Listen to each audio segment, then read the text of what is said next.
a contribué à pacifier, n'est-ce pas, la situation politique.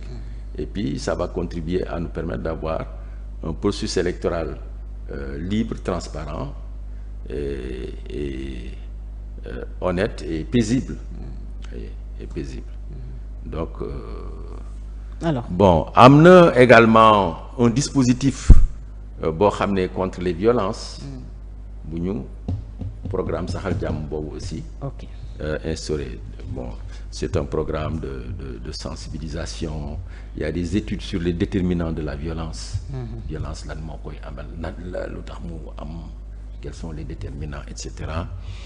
Am na ay dialogue citoyen, dialogue communautaire à la base, dialogue citoyen jokko yu ñu war a def.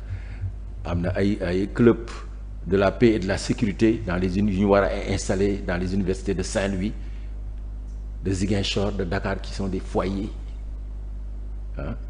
violentogènes, etc.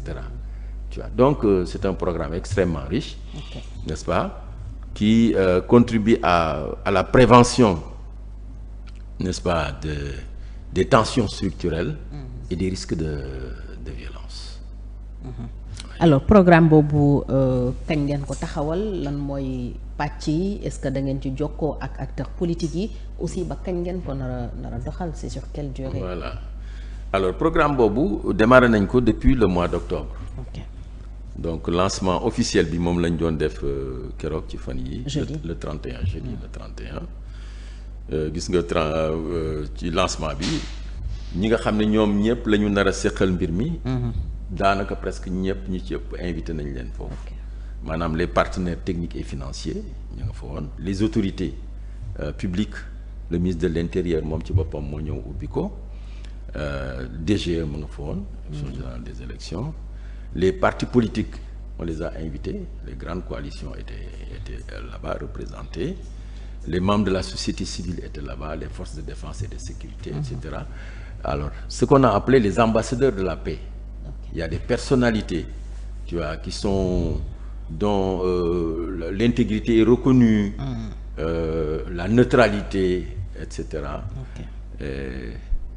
Et la compétence, etc., qui ont été choisis comme étant des ambassadeurs de la paix, avec lesquels on va travailler justement pour faire ces médiations et autres, etc., ces démarches-là d'apaisement. Ñoom aussi, ils étaient invités, ils étaient là-bas, tu vois.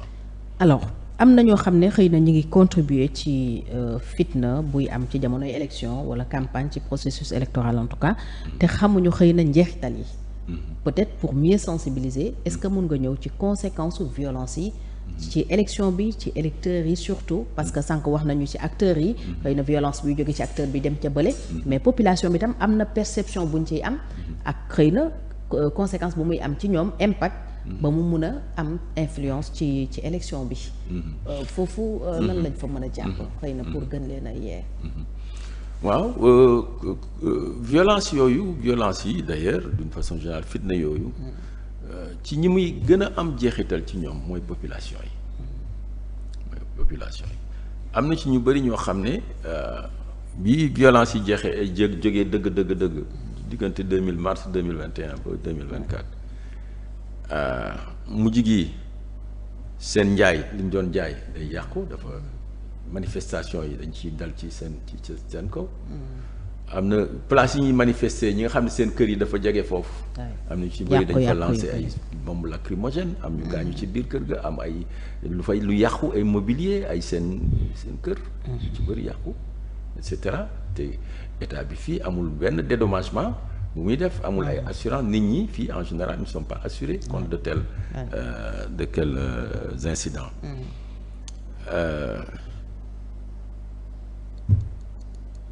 Est-ce que mënul tax xëy na il y a ragal a dem sax voter ji, abstention beeg yooyu yëpp. Attends, ça l'abstention, ça c'est durant les élections. Oui. Effectivement, le taux de participation donc mën na agir violence boobu sur le taux de participation. Et mën na dem sax ba remettre en cause la crédibilité de l'élection, du processus électoral. Parce que mën nañu jàpp ne peut-être si les électeurs sont allés dans tel sens, c'est parce que il y a une pression qui a été exercée sur eux. Est-ce que tu vois. Donc violence bi moom daf jeexital yu bon rek la am ci processus électoral bi ci population yi et cetera. Tu vois.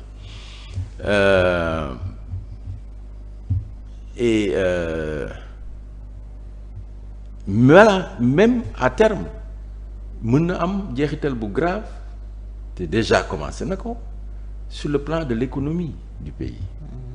Parce que réew boo xam ne dafa am violence investisseurs yi duñu fa ñëw. ña fa am seen investissement ñi ngi seet nu ñu koy rawale. ku naroon a investir ci réew mi sax dangay denc la. très bien te réew mi su fekkee ne bii investissement yi dafa wàññeeku donc doole réew mi ci koom-koom bi dafay nasax. te bu koom-koom bi nasaxee par exemple mu am inflation. mën na indi inflation prix yi njëg yi jékki-jékki rek. volatiliser. yokk te loolu nit ñi déjà am na coono yu bëri yu ñu doon daj ci wàllu courant ci wàllu ndox ci wàllu njëg yi donc dañuy gën a lompañ dañuy gën a sonn dañuy gën a toskare. loolu yëpp mën na jóge ci violence c'est pour te dire que violence moom xale yi jàngi école bon et cetera seen jàng mën na yàqu parce que ci yoon bi booy dem ci yoon bi. mu am violence ñu dal sa kaw. ñu téye la ci kër gi ay fan doo jàngi loolu mën na am jeexital ci sa examen wala sa kile et cetera. tu vois ñiy liggéey yi naka noonu. càq-càq yi doon liggéey yi ñu ci bëri am na ay fan. bu violence yi jógee dañuy taxaw duñu liggéey. tu vois clando yi c'est la même chose. et cetera donc violence yi vraiment côté boo ko mënti jëlee rek baaxul ñiy dem sax di jëm jaamu yàlla. tu vois mu am gàmmu ñu war a dem seen gàmmu tranquillement am violence ci diggante bi ñoo dal seen kaw wala nga jóg di dem juma wala kile et cetera donc vraiment Sénégal moom réewu jàmm la. ni ñu koy waxee benn bopp la kenn mënu ko xar ñaar donc jàmm moom moo ñu jikk. waaw te moo jikk sax réew yëpp. waaw donc vraiment jàmm moom loo ko jëndee rek jar na ko. comme on dit. voilà c'est pourquoi il y a un défi énorme de ce point de vue je pense que autorités yi danañ ci bàyyi xel. population yi danañ jouer seen rôle parce que am nañ ci rôle également. voilà ñi ñuy woo surtout les jeunes là di leen engagé dans ces épreuves de violence. ñu xam ne violence yooyu suñu ko defee ñoom ils seront les premiers perdants. ñeneen ñi nekk perdants c'est leurs parents qu'ils soient dans les forces de l'ordre ou dans les populations. et cetera peut-être ñi leen koy defloo ils seront les moins perdants. loolu nag ñun on a tout un travail de sensibilisation et d'explication boo xam ne de plaidoyer qu'on va faire également dans les dialogues communautaires dans les dialogues citoyens am nañu des ateliers yoo xam ne c'est entre les forces de l'ordre les autorités religieuses les femmes les jeunes les handicapés et cetera pour dajale leen pour waxtaan ci affaire yooyu. alors est-ce que bi fitna yi amee muy ñetti scènes yi ñu fi nemmeeku attaque Koungheul bi contre cortège u caravane Ousmane Sonko président Pastef siège taxaw bi ak caravane Abbas Fall bi jëm ngeen a jokkoo ak acteurs politiques concernés yi est-ce que wax ngeen ak ñoom wala